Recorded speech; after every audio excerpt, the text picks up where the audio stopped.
They told you mastery takes decades, that to understand many things, you must first pick one and forget the rest. But what if they were wrong?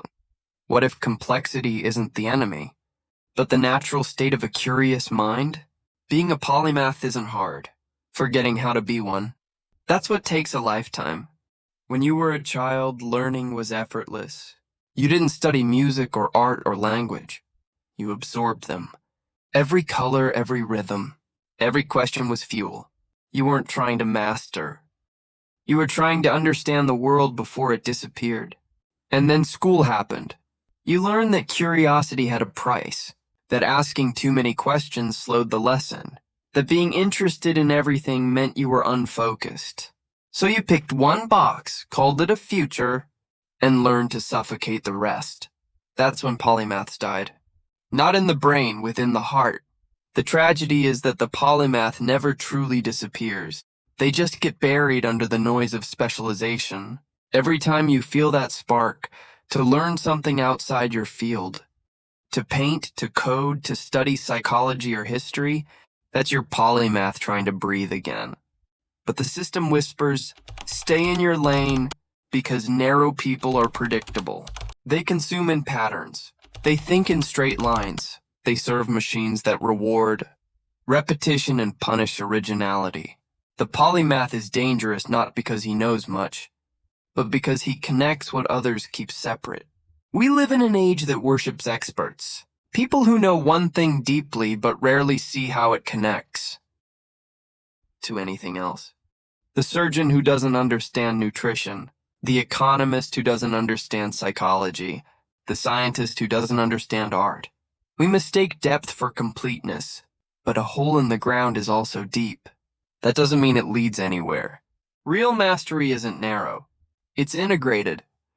It's knowing how the invisible threads between disciplines form the true map of reality. The irony is that being a polymath has never been easier. Every book ever written lives in your pocket.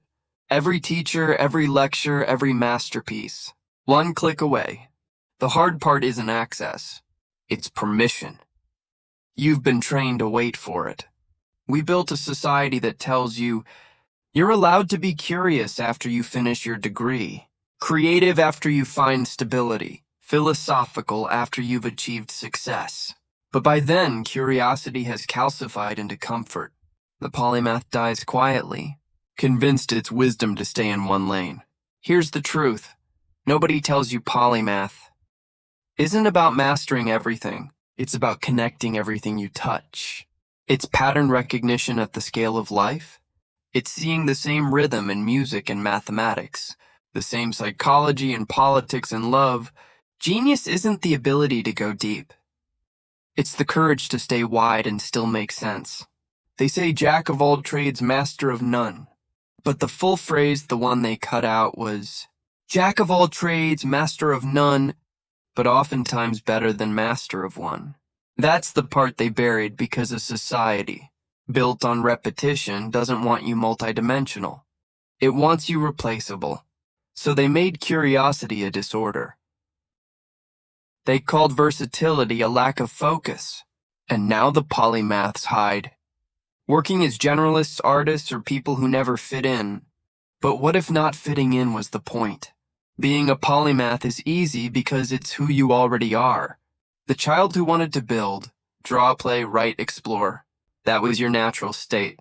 All you have to do is remove what made it unnatural. Stop apologizing for your interest. Stop calling your mind scattered when it's just alive. Stop waiting for permission to explore. Pick one thing today and go deep, but let it lead you sideways. Study philosophy until it makes you a better designer. Study biology until it teaches you about patience. Study music until it rewires your way of thinking about emotion. Everything connects. That's the secret everyone forgot. And maybe that's the real definition of wisdom.